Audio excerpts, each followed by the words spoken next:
Artis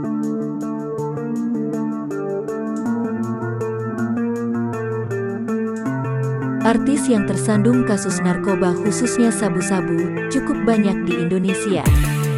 Salah satu artis yang cepat pulih dari ketergantungan narkoba adalah Catherine Wilson. Artis berparas cantik ini saat ini sudah bebas dari penjara. Ia juga berhasil melepaskan diri dari ketergantungannya terhadap narkoba. Catherine Wilson menceritakan momen saat ia ditangkap polisi terkait barang haram tersebut.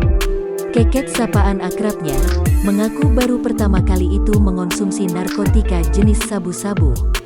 Baru coba, pakai banget itu pas pandemi, ketangkep, apa itu? Ujar Catherine Wilson di channel YouTube Usi Andika Official dikutip tribunnews.com, Minggu, tanggal 21 Maret tahun 2021. Meski begitu, Keket bersyukur pihak kepolisian mencunduknya. Apes, tapi ya bagusnya Tuhan menyelamatkanku di awal, ujar Catherine Wilson. Keket mengakui 7 bulan di dalam tahanan sangatlah lama, ia seolah sudah melalui jutaan tahun di dalam rutan Cilodong saat itu.